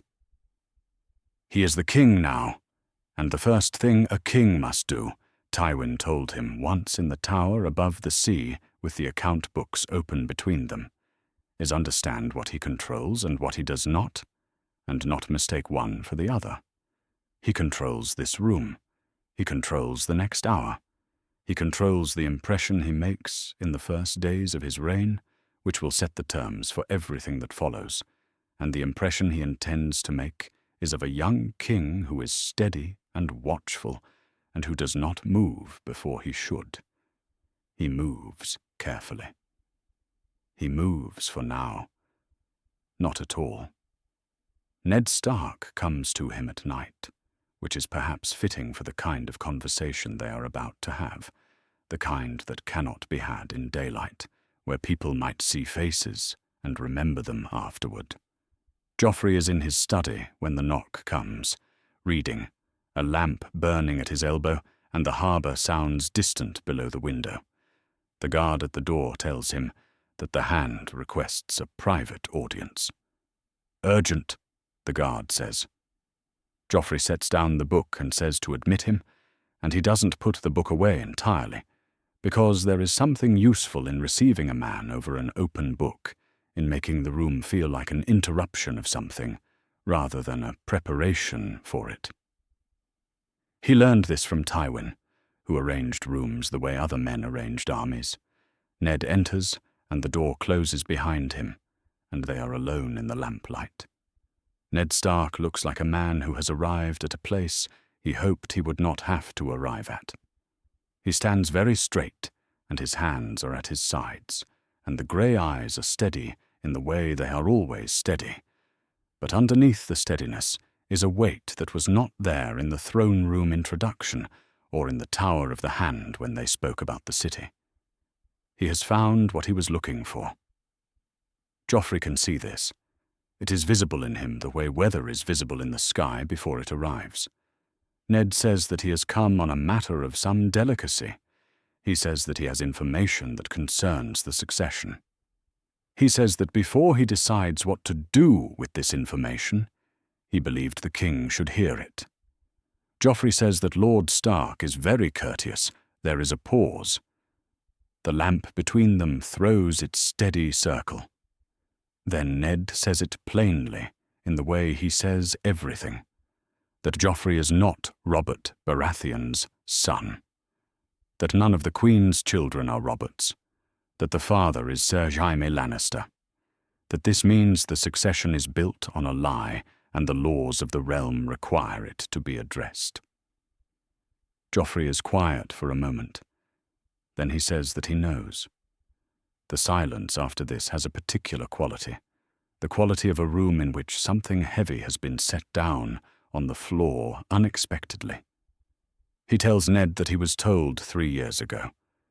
He tells him that Tywin Lannister told him at Casterly Rock, in the study in the upper tower, on a winter evening, when the wind was off the sea and the candles kept pulling sideways. He tells him that Tywin did not tell him as a wound or a shock or a revelation intended to unmake him, but as a fact of governance, a pressure point that existed in the world whether anyone acknowledged it or not, and that a man who did not know where the pressure points were was a man who would be undone by them eventually. He tells him that he has been living with this knowledge for 3 years, and that he has had considerable time to decide what it means. Ned stares at him. The recalibration is visible in him, the adjustment, the man revising his understanding of the scene he walked into. He says that Tywin Lannister told a child this. Joffrey says that he was not very much of a child by that point. He says that the Rock had been thorough with him before Tywin judged him ready for that particular lesson. Ned is quiet for a long moment. He is a man who processes things honestly, which means he processes them slowly, which means he does not speak until he has understood something. Then he asks what Joffrey intends to do with what he knows. Joffrey says that he intends to rule. He says this simply, without apology or defiance. The way he says things he has decided are simply true. He says that he was raised to rule and trained to rule, and that the knowledge of who fathered him does not change what he was made into, and that what he was made into is a king, and that the realm needs a king, and he is here, and Stannis Baratheon, whatever his claim by blood, is a hard and narrow man, whose reign would be a generation of consequence and punishment for things he had nothing to do with. Ned says that this is not how the law works. Joffrey says that he knows. He says that he is not arguing with the law. He is asking what happens to the realm if the law is applied in this particular way at this particular moment. Ned looks at him. Something is working in his face, the examination of an argument he expected to dismiss and is finding more difficult to dismiss than he thought. He says that a realm built on a lie doesn't stand. He says this with the certainty of a man who has believed it for a long time and has not found a reason to stop. Joffrey says that he agrees. He says he has no interest in maintaining a lie. He says that what he is asking is whether there is a difference between a lie and a silence, whether there is a version of the truth that can be managed rather than simply unleashed, and whether Lord Stark has considered what will happen when Stannis makes his claim, which he will do regardless of what either of them decides tonight, because Stannis is the kind of man who has been waiting for this for years and will not wait much longer. Ned says that Stannis has a right to his claim. Joffrey says that rights and consequences are different things, and that a man who does not understand the difference between them should not be making decisions that affect a realm of millions of people. He says this, and then he stops, because he has said it more sharply than he intended, and there is a line between honest argument and the kind of sharpness that closes a conversation rather than opening it. He adjusts. He says that he does not mean to be contemptuous of Lord Stark's position, that he understands it, that he has a great deal of respect for a man who holds to what he believes when the holding is costly. He says this because it is true. Ned looks at him for a long time. The lamp is burning lower now. The harbour is very quiet. Then Ned asks what Joffrey wants from him tonight. Joffrey says that he wants Lord Stark to wait. Not permanently. He is not asking for a secret kept forever, which is not a thing that can be kept anyway, and he is not asking Ned to lie to anyone. He is asking for time. A small amount of it. Enough to think through what the managed version of this looks like, whether there is one, whether there is a path through this that does not require every house in the realm to choose a side and fight for it. He says he is 17 years old, and his father is 4 days dead, and he is the king now, and he is asking for a few days to think. Ned is very still. He is the kind of still that comes not from calm, but from decision, from a man arriving at something and holding it. He says that he will wait. He says a fortnight, no more. He says that after a fortnight, he will do what his honor requires him to do, regardless of where Joffrey's thinking has arrived, because he was raised to believe that honor is not a negotiating position. Joffrey says that he understands. He says that he respects this. He says that he will use the time well. Ned looks at him one last time, with those grey eyes that have been looking at him this whole conversation, with the careful attention of a man who is not certain what he is seeing and is trying very hard to see it correctly. Then he says good night. He turns and he goes, and the door closes behind him, and the lamp pulls sideways in the draught of the door, opening and closing, and Joffrey sits alone for a long time in the settling quiet. He thinks about what a fortnight is. He thinks about what can be built in a fortnight, and what cannot. He thinks about Stannis, who is on Dragonstone, and who is already preparing something, whether anyone knows it or not, because Stannis is always already preparing. He thinks about the North, and what the North does when its lords are threatened.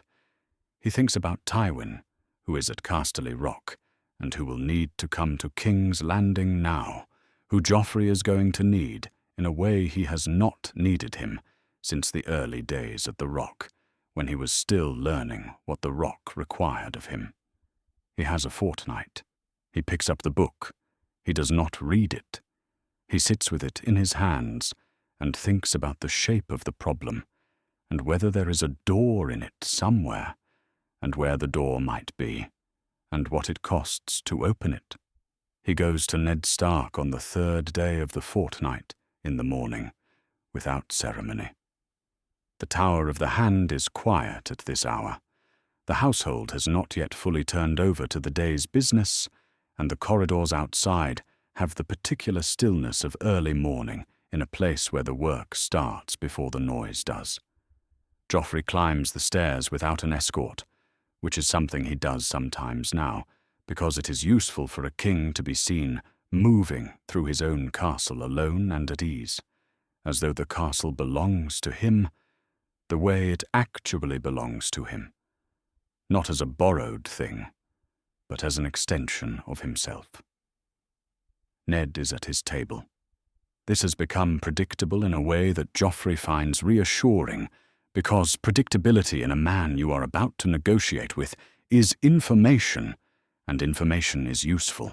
He is bent over papers with a cup of something cooling at his elbow, and he looks up when Joffrey enters, and he does not look surprised this time, which means he was expecting this visit or something like it, which means he has been thinking about their conversation in the 9 days since it happened, which means Joffrey is not the only one who has been working. He says that he wants to continue their conversation from the other night. He says it plainly, without preamble, because he has learned that preamble with Ned Stark is a waste of time. Ned isn't a man who needs to be eased into things. Ned sets down the pen. He turns from the table. He is listening. Joffrey sits without being invited, and he leans forward with his elbows on his knees, which is not a king's posture exactly, which is the point, because the posture he intends for this conversation is not king to hand, but two men who are both trying to understand what happens next, and are the only two people in the room who are doing so honestly. He says he has spent 9 days thinking about the shape of the problem, and he has arrived at a conclusion, and the conclusion is that there is no path through this that does not cost something, and the question is only what gets spent and on what. Ned says that this is generally true of problems. Joffrey says that in this particular case, the costs have different shapes depending on how the information comes out and when and through whom. He says that if Ned acts on his honor in the way his honor demands, publicly and without arrangement, then what follows is a succession crisis that does not stay a succession crisis. He says that Stannis is on Dragonstone with ships and banners and a claim he believes in with the absolute conviction of a man who has never allowed himself to believe in anything he was not certain of. He says that Renly will move because Renly has been looking for a reason and will take whatever reason is available. He says that the North, which is not a factor anyone wants to add to this equation, will follow whatever Lord Stark's position makes it follow. He says he is not threatening. He says he wants Lord Stark to understand what he understands, which is that the consequence of one man's honor, applied without arrangement, is not justice, but combustion, and the people who burn in a combustion like this are not the people who made the decision that caused it. Ned looks at him. He says that a king who cannot hold his throne without managing the truth is not a king who can hold his throne at all. Joffrey says that this may be.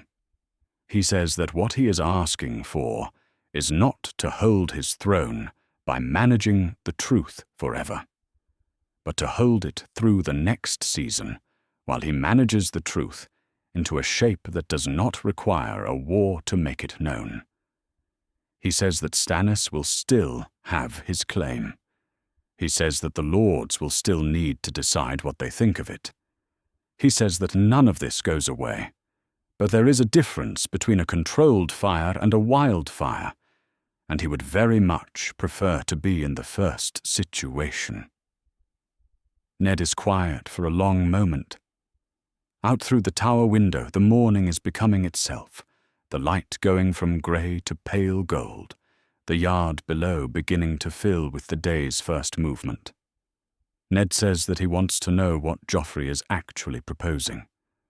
Joffrey says that he is going to offer Lord Stark a choice. He says the first option is that Ned takes the black. He goes to the wall as Lord Commander, with a full escort befitting his station, his family safe and untouched, his name intact, his long service to the realm concluded in a way that men can speak of with respect. He says the wall is real, and the threat beyond it is something he has read enough about to take seriously, and that a man of Ned Stark's quality at the Wall is not a lesser thing than a man of Ned Stark's quality at court. He says this is not a punishment. He says he means it as something closer to the opposite. He says the second option is that Ned stays in King's Landing in an advisory capacity.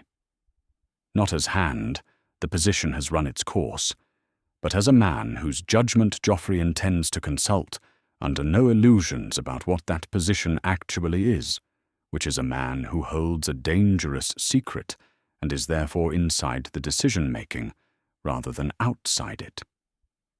He says this is harder. He says he is not certain it is something Ned would find bearable. He waits. Ned says that he has a third option, which is that he states the truth publicly and returns to Winterfell and lets the realm sort itself. Joffrey says that this option starts the war. He says it quietly. He says it without dramatics, without the edge of threat that would make it a different kind of statement. He is describing a sequence of events that follows from a choice the way rain follows from cloud, not as a punishment he is promising, but as a consequence that the world will deliver on his behalf, whether he wishes it or not. Ned looks at him. He looks at him for a long time. Then he asks the question that Joffrey was not expecting, which is, "What would you do if you were in my position?" Joffrey is still for a moment. No one at court asks him this. They ask what he wants, what he thinks, what he intends. They do not ask what he would do if he were someone else, if he were the man sitting across from him, rather than the man across from that man. He considers the question seriously, which is the only way he knows how to consider questions that deserve it. He says he does not know. He says he was not made the way Ned was made, and he cannot be certain what it would mean to be a man for whom honor is not one instrument among many, but the only instrument he trusts. He says that he thinks, if he is being as honest as he can manage, that he would take the black, because the Wall is real and what waits beyond it is real. And a man like Ned Stark commanding the defense of the realm's northern border is worth more to the living world than the same man spending his life on a principle, however worthy the principle. He says he thinks he would decide that the realm mattering is more important than being right about who rules it. He says he might be wrong about this. He says he has been wrong before. Ned looks at him for a very long time after this. What is working in his face is something Joffrey cannot fully read, which is unusual, which itself tells him something about how seriously Ned is taking what was just said. Ned says that he will think about it. Joffrey says that he has 6 days remaining.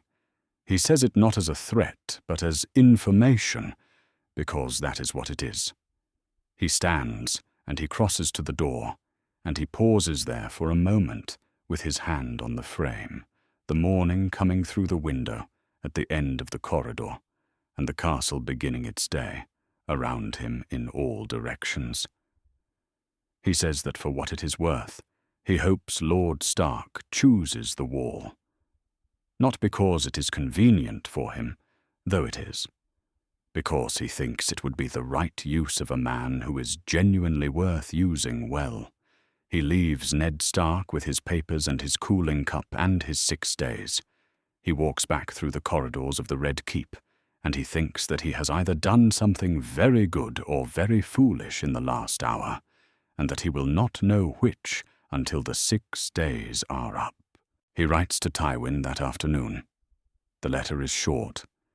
It says that the situation is developing, that he needs his grandfather's counsel, and that he expects things to move quickly in whatever direction they move. He says, "Please come." He seals it and gives it to the raven, and he stands at the window for a moment, watching the bird go, a black speck rising against the pale morning sky, going west toward the rock, carrying the small weight of what he needs in its claws. Then he goes back to work. The ravens from Dragonstone arrive on the 4th day of the fortnight, which is 2 days before Joffrey expected them, and 6 days before he was ready for them. Stannis Baratheon writes in the manner of a man who believes that plainness is a form of righteousness. There is no greeting, no form, no courtesy that might soften the message or acknowledge the relationship between the sender and the recipient. He states that Joffrey is not Robert's son. He states that he, Stannis, is the rightful king of the 7 kingdoms by blood and law. He states that any lord who does not acknowledge this truth is complicit in a usurpation and will be treated accordingly when justice is served. The letter has the quality of a door being broken down rather than knocked on. Joffrey reads it twice. He sets it on the desk. He reads it a 3rd time to make certain he has not misread anything. Then he writes to Tywin. The letter is the shortest he has ever sent to his grandfather, 7 lines, because the situation does not require length, and Tywin does not require softening. He states what has happened. He states what he expects will follow. He says he needs Tywin in King's Landing, and that the need is immediate. He does not say please this time, because please is for uncertainty, and he is no longer uncertain about what he needs. The raven goes west before midday. By evening, 2 more ravens have arrived, these from lords in the Stormlands and the Reach who have received Stannis's proclamation and are writing to the crown to indicate their continued loyalty, which means they are writing to indicate that they are afraid and want to be seen on the right side before the sides become fixed. Joffrey receives these letters with appropriate gratitude and does not let anyone see what he thinks of the men who wrote them. Meanwhile, from the south, the news that Renly Baratheon has declared for himself. Not for Stannis. For himself. This is the one useful thing about Renly's decision, the only silver edge to it, which is that it divides the opposition before the opposition has a chance to unite. 2 claimants are harder to serve than 1, and the lords who might have bent their knee to a Baratheon successor now have to decide which Baratheon, and some will refuse to decide, and delay is something Joffrey can work with. Tywin arrives in 8 days, which is very fast, which means he was already preparing to come when the letter arrived, which means he has been watching and anticipating in the way Tywin always watches and anticipates. He rides into the Red Keep in the early morning with a small retinue, no banners, nothing that announces itself, and he goes directly to Joffrey's study without being escorted. When he sits across from his grandson and looks at him for a long moment, what he says is that the boy has handled the first part of this better than he expected. Joffrey receives this and sets it aside and tells him everything. Stannis, Renly, Ned Stark.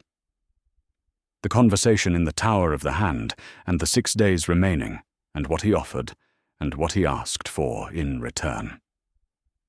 Tywin listens without interrupting, which is one of the things about Tywin that Joffrey respects most, the quality of his attention when the information being given is worth attending to. When Joffrey finishes, Tywin is quiet for a moment.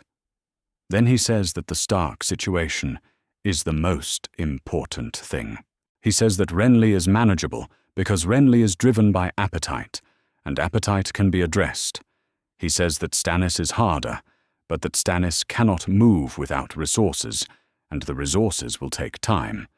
He says that the North is the variable that can be closed if Lord Stark's decision goes the way Joffrey hopes it goes, and that the North unclosed is a war on a second front that they cannot afford.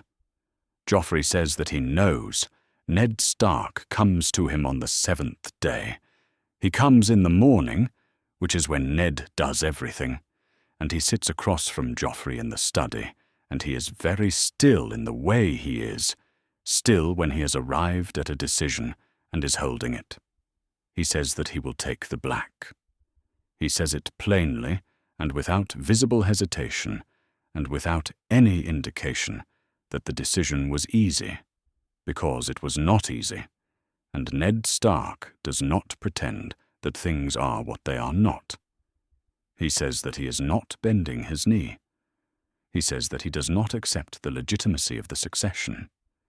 He says that he is making a choice about where he can be most useful, which is the wall, because the wall is real, and the threat beyond it is real. And a man who spends his life on a principle when he could spend it on something that matters has perhaps misunderstood what principles are for. He says this is the conclusion he has arrived at, and not a comfort. Joffrey says that he understands the distinction. He says that he respects it. The arrangement is formalized within the week. Lord Eddard Stark is named Lord Commander of the Night's Watch, a great honor, a recognition of his distinguished service to the realm, a position that suits a man of his quality and his reputation. The announcement is made with full ceremony and genuine praise, and the story is that Ned sought this himself, that a man of his nature was always more fitted to the wall than to the court. And this story is the kind of story that people believe because it is easier than the alternative, and also because it is, in its way, true. A raven goes north to Winterfell. Robb Stark receives it. He does not respond for 4 days, which is 4 days of silence that Joffrey reads carefully, each day its own data point. On the 5th day, a letter arrives that is correct in its forms and says nothing beyond what is required, and nothing that indicates what House Stark intends. Joffrey reads it and reads it again, and decides that Robb Stark is not going to march. This is not certainty. It is the best assessment he can make with the information he has, and for now it is enough. Stannis continues. His ravens fly to lords who have not yet declared, to cities and castles, and hold fast along the coasts. And some lords listen, and most lords find reasons not to listen, because listening to Stannis is expensive, and silence is easier. But some listen. There will be conflict. Tywin says that Stannis will need to be addressed militarily in time, that he does not stop and he does not soften, and the only language he speaks that is not righteousness is force. Joffrey says that he knows, and they begin the planning, the slow, careful work of building toward something that has not yet become inevitable, but is moving in that direction. One evening in the study, when the candles are burning low and the day's business is mostly resolved, Tywin says something that Joffrey does not entirely understand until later, until he has had time to turn it over and find the weight of it. He says that the decision about Ned Stark was the correct decision. Not the generous decision, the correct one.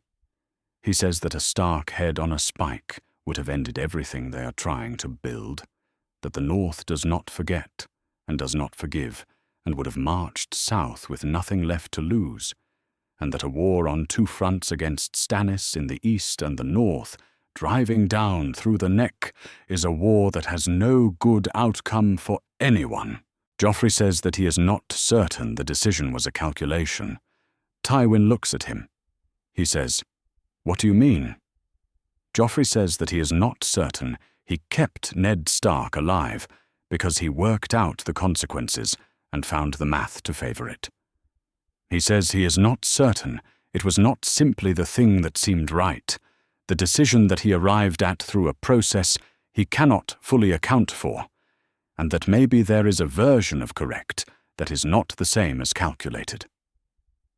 Tywin is quiet for a moment.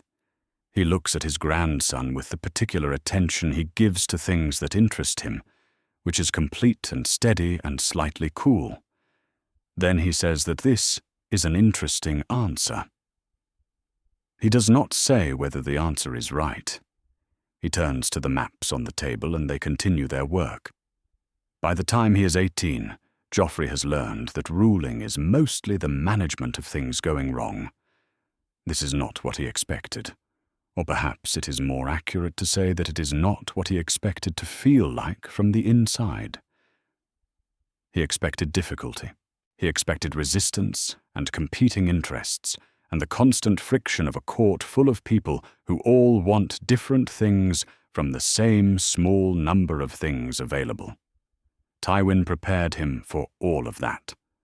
What Tywin did not prepare him for, because Tywin does not appear to experience this, is the particular texture of it from day to day, which is less like solving problems and more like standing in a river, where every solved problem is a rock you have moved, and the river simply flows around the new arrangement and finds another way. He manages it. He is getting better at managing it. He is not yet good at it in the way he intends eventually to be good at it, but he is better than he was at 17 when the crown was placed on his head, and the weight of it was the first surprise, and he is learning at the pace that Tywin once told him was the only pace that counted, which is the pace of understanding rather than the pace of action. The small folk do not love him. He was not expecting to be loved, and he is not troubled by the absence in the way that a man who needed to be loved would be troubled.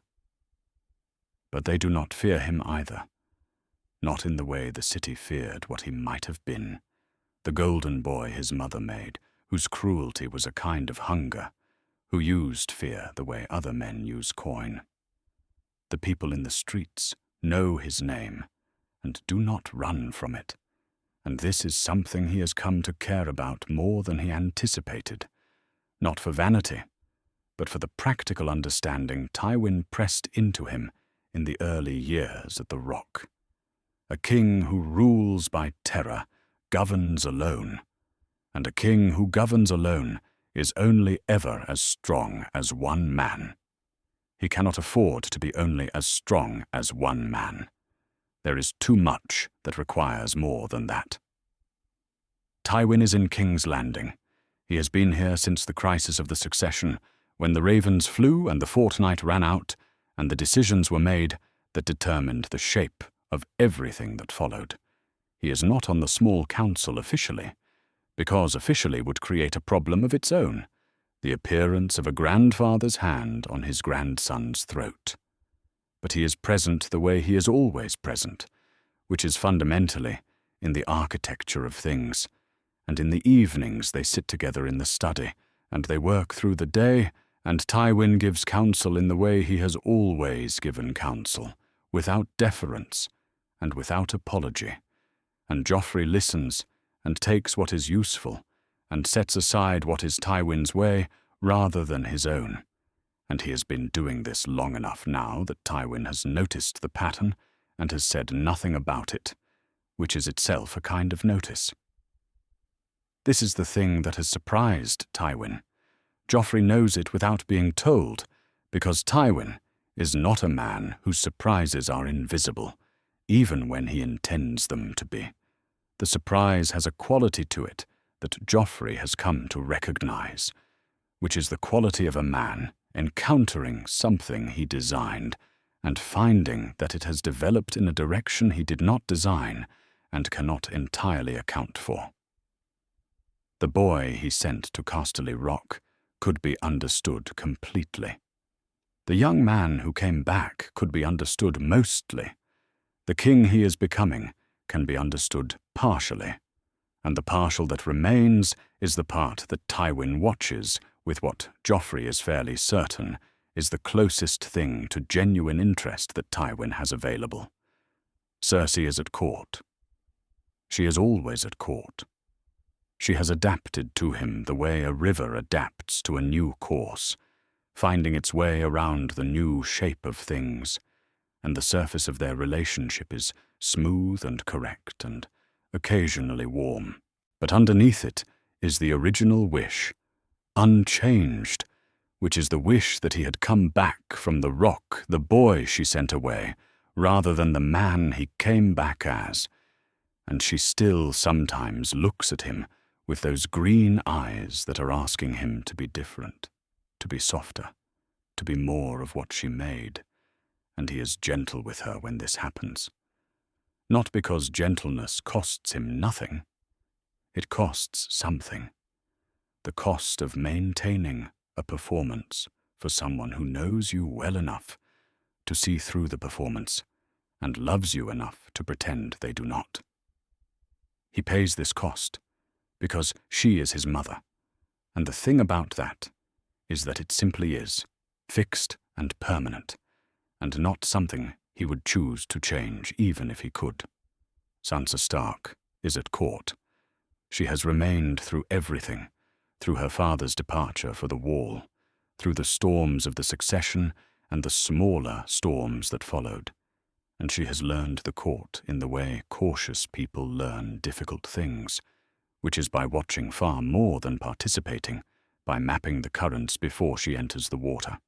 She is much less of what she appeared at the feast on his first night back, when she was all courtesy and careful composure, and not very much else visible, and much more of something he has not yet fully named, which is a person becoming herself in conditions that discourage it.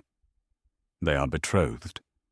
They speak at dinners and informal settings, and occasionally in the Godswood when they both happen to walk there at the same hour, which has happened 3 times now, and may or may not be coincidence. He is not certain what their future looks like, and he has decided to let it develop at the pace it requires, rather than forcing a shape onto it before the shape is ready. There is so much that requires patience.